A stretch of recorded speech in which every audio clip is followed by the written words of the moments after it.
In a quiet suburban town, there lived a young girl named Alice. She was not like the other children in the neighborhood. While they played with their toys and watched TV, Alice preferred to lose herself in books. She had a voracious appetite for stories and adventures that could take her far away from her ordinary life. One day, while visiting her grandmother's old house, Alice stumbled upon an antique chest hidden away in the attic.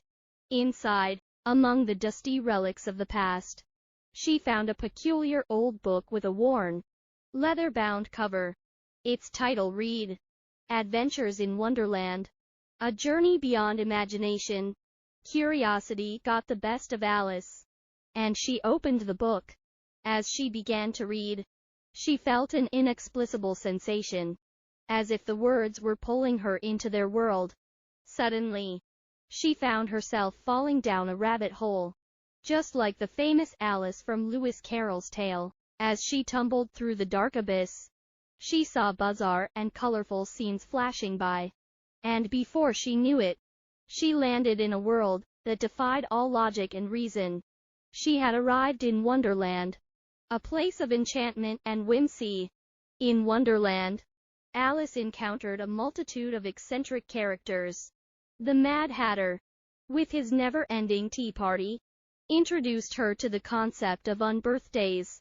The Cheshire Cat, with its mischievous grin, taught her the art of appearing and disappearing at will. The White Rabbit, who was always in a hurry, led her on a series of adventures that took her to the heart of this peculiar world. But it was the Queen of Hearts who truly tested Alice's wits. The Queen ruled with an iron fist and a passion for absurdly large croquet games. Alice found herself caught up in a game where the balls were live hedgehogs, the mallets were flamingos, and the Queen's verdict was swift and merciless. Throughout her journey, Alice learned important life lessons.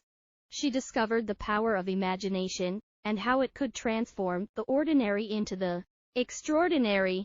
She realized that Wonderland was a place where the rules of the everyday world didn't apply, and this inspired her to question the limits of her own imagination. As time passed, Alice's adventures in Wonderland took her to even stranger places and introduced her to more fantastical beings.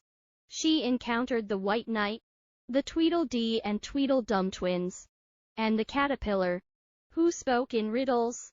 The longer Alice stayed in Wonderland, the more she felt herself changing. Her perception of reality began to blur, and she started to understand that Wonderland was not just a physical place. It was a state of mind. It was a place where imagination and curiosity reigned supreme, and where the boundaries of the possible were constantly pushed. Eventually, Alice's journey brought her back to the rabbit hole, and she tumbled back into the attic of her grandmother's house. She clutched the old book, her heart filled with a profound sense of wonder. Wonderland had transformed her, and she knew that she could never see the world in the same way again. As she closed the book, she realized that Wonderland was not just a distant, imaginary place.